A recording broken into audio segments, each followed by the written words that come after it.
오늘 우리에게 주시는 하나님의 말씀은 로마서 14장 13절에서 23절까지의 말씀입니다. 로마서 14장 13절에서 23절까지의 말씀입니다. 신약성경 259면에 있습니다. 다 찾으셨으면 함께 읽겠습니다. 그런즉 우리가 다시는 서로 비판하지 말고 도리어 부딪힐 것이나 거칠 것을 형제 앞에 두지 아니하도록 주의하라. 내가 주 예수 안에서 알고 확신하노니 무엇이든지 스스로 속된 것이 없으되 다만 속되게 여기는 그 사람에게는 속되니라. 만일 음식으로 말미암아 내 형제가 근신하게 되면 이는 내가 사랑으로 행하지 아니함이라. 그리스도께서 대신하여 죽으신 형제를 내 음식으로 망하게 하지 말라. 그러므로 너희의 선한 것이 비방을 받지 않게 하라. 하나님의 나라는 먹는 것과 마시는 것이 아니요 오직 성령 안에 있는 의와 평강과 희락이라. 이로써 그리스도를 섬기는 자는 하나님을 기쁘시게 하며 사람에게도 칭찬을 받느니라. 그러므로 우리가 화평의 일과 서로 덕을 세우는 일을 힘쓰나니 음식으로 말미암아 하나님의 사업을 무너지게 하지 말라. 만물이 다 깨끗하되 거리낌으로 먹는 사람에게는 악한 것이라. 고기도 먹지 아니하고 포도주도 마시지 아니하고 무엇이든지 내 형제로 거리끼게 하는 일을 아니함이 아름다우니라. 내게 있는 믿음을 하나님 앞에서 스스로 가지고 있으라. 자기가 옳다 하는 바로 자기를 정죄하지 아니하는 자는 복이 있도다. 의심을 하고 먹는 자는 정죄되었나니 이는 믿음을 따라 하지 아니하였기 때문이라. 의심을 따라 하지 아니하는 것은 다 죄니라. 아멘. 할렐루야. 주님의 은혜와 평강이 오늘 우리의 삶에 가득하기를 소망합니다. 오늘 본문은 바울이 우리 그리스도인이 어떻게 형제를 사랑할 것인가에 대해서 계속적으로 설명해 주는 본문입니다. 먼저 오늘 본문의 13절에서 15절까지의 세 구절의 말씀을 보겠습니다. 함께 읽겠습니다. 그런즉 우리가 다시는 서로 비판하지 말고 도리어 부딪힐 것이나 거칠 것을 내 형제 앞에 두지 아니하도록 주의하라. 내가 주 예수 안에서 알고 확신하노니 무엇이든지 스스로 속된 것이 없으되 다만 속되게 여기는 그 사람에게는 속되니라. 만일 음식으로 말미암아 내 형제가 근심하게 되면 이는 내가 사랑으로 행하지 아니함이라. 그리스도께서 대신하여 죽으신 형제를 내 음식으로 망하게 하지 말라. 아멘. 우리가 같은 신앙생활을 하고 있는 사람으로서 우리는 서로의 신앙생활에 도움을 주어야 합니다. 오히려 우리가 신앙의 장애물이나 신앙의 성장을 방해한다면 그것은 사랑이라고 할 수가 없습니다. 사도 바울은 우리의 신앙생활에서 자칫하다가 같은 성도에게 방해가 될 수 있는 요인들을 우리가 줄 수 있음을 말해주고 있습니다. 그래서 그러한 행동들을 주의하라 라고 말한 뒤에 우리의 신앙생활에서 중요한 한 가지는 우리의 선한 양심을 따라서 행동하는 것이라고 말해줍니다. 우리의 양심을 따라서 상대방에게 선하게 대하는 것입니다. 그 예로 바울은 음식을 통해서 설명해주고 있습니다. 우리 그리스도인이 어떤 음식을 먹고 어떤 음식을 먹지 않는 것은 전혀 중요한 문제가 아닙니다. 우리에게 중요한 것은 형제를 하나님의 사랑으로 자라나게 하는 것이 중요합니다. 그것이 우리 하나님의 뜻이자 우리가 행해야 할 궁극적인 지향점이라는 것입니다. 바울은 그 실망케 한 형제는 예수 그리스도께서 대신 죽으신 형제라고 강조하고 있습니다. 한 사람이 실족하는 것으로 끝날 문제가 아니라 예수 그리스도의 구원 사역에 우리가 회방을 놓게 되는 그러한 결과가 초래된다는 것입니다. 이어서 바울은 중요한 결론을 맺고 있는데요. 우리 함께 16절과 17절의 말씀을 함께 읽겠습니다. 그러므로 너희의 선한 것이 비방을 받지 않게 하라. 하나님의 나라는 먹는 것과 마시는 것이 아니요 오직 성령 안에 있는 의와 평강과 희락이라. 아멘. 바울은 우리가 예수 그리스도라는 절대적인 선을 가졌지만 그것이 경우에 따라서 비방받을 수 있음을 말해주고 있습니다.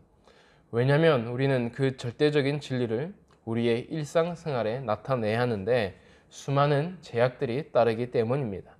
하나님의 나라는 의와 평강과 희락이라고 하는데 우리 가운데에 그것들을 빼앗아가는 것들이 너무나 많이 존재하는 것이 우리의 세상의 삶입니다. 그런데 지금 먹는 문제로 로마 교회가 시끄러워지고 또한 교인들 가운데에 분란이 생긴다면 이것은 진짜 중요한 사명을 놓치고 있는 것이라고 바울은 말해주고 있습니다. 그러기에 우리는 교회의 이런 사명들이 비방받지 않도록 늘 조심하고 또 조심해야 하는 것입니다. 우리에게 성령께서 주시는 의와 평강과 희락이 있도록 유지하는 일에 우리는 앞장서야 하는 것입니다. 이로써 바울은 18절과 19절에 중요한 결론을 내립니다. 함께 읽겠습니다. 이로써 그리스도를 섬기는 자는 하나님을 기쁘시게 하며 사람에게도 칭찬을 받느니라. 그러므로 우리가 화평의 일과 서로 덕을 세우는 일을 힘쓰나니. 아멘. 바울은 그리스도인은 하나님을 기쁘게 하는 사람이면서 동시에 사람에게 칭찬을 받는 존재라고 말을 해주고 있습니다. 우리와 하나님의 관계만 중요한 것이 아니라 사람에게도 칭찬을 받는 모습이 우리 그리스도인들이 가져야 될 참된 모습이라는 것입니다. 우리가 진리 안에 갇혀 있지 않고 우리가 화평의 일과 서로 덕을 세우는 일에 힘을 써야 합니다. 세상에 피해를 끼치는 것이 아니라 화평과 덕을 통하여 적극적으로 우리가 산다는 것이 우리에게 앞장서야 할 바라는 것입니다.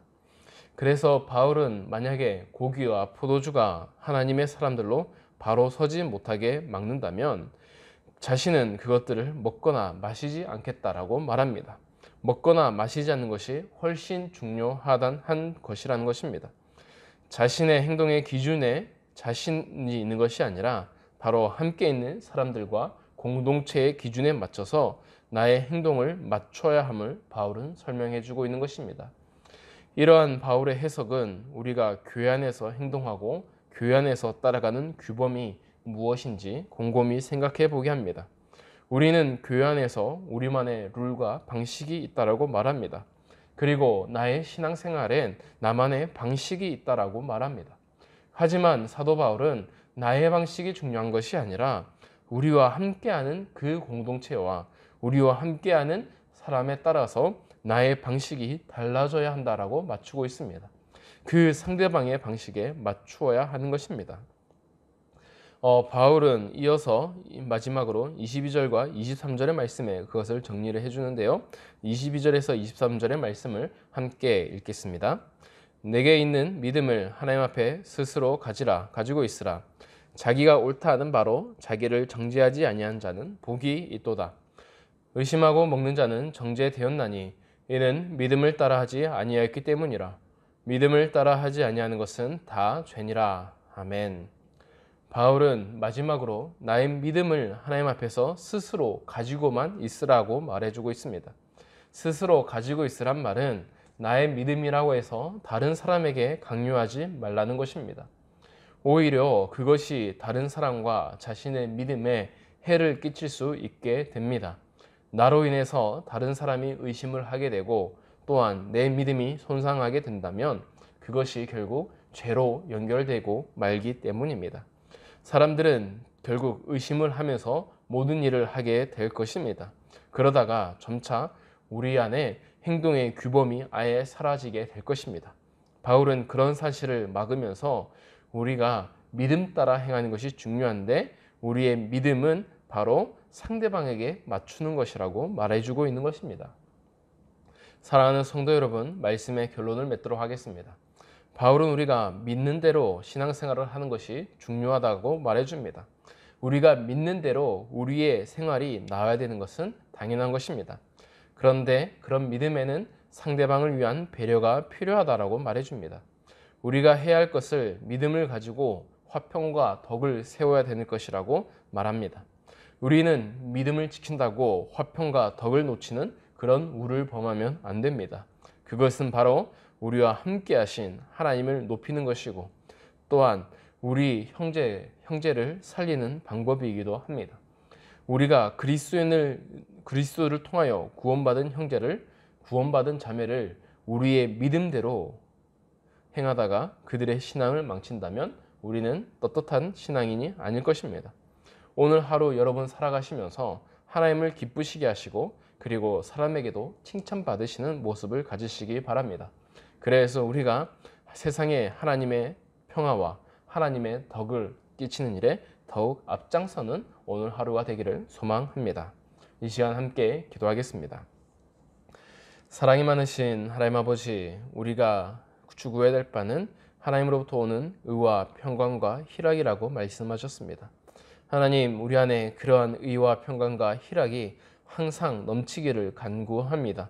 또한 우리 삶 가운데 오셔서 우리가 서로 사랑하는 것을 그리고 우리가 하나님의 나라의 화평과 덕을 끼치는 그런 사람들이 되게 하여 주시옵소서. 세상으로부터 우리는 마음에 여러 가지 어려움들을 가지고 살아갑니다. 그러면서 때로는 우리의 믿음만을 앞장 세울 때가 있습니다. 그럴 때에 혹시 나로 인해서 다른 사람이 상처를 받고 있는 것은 아닌지, 나로 인해서 다른 사람의 믿음에 성장에 방해가 가고 있는 것은 아닌지 한번 생각을 해보면서 우리가 다른 사람들을 배려할 수 있는 그런 그리스도인들이 되게 하여 주시옵소서. 그래서 우리가 그리스도 안에서 서로 사랑하며 서로 세우는 일에 앞장서게 하여 주시고 우리 가운데에 날마다 하나님의 나라의 화평과 덕이 넘치도록 하여 주시옵소서. 하나님 함께할 걸 믿사오며 예수의 이름으로 기도드립니다. 아멘.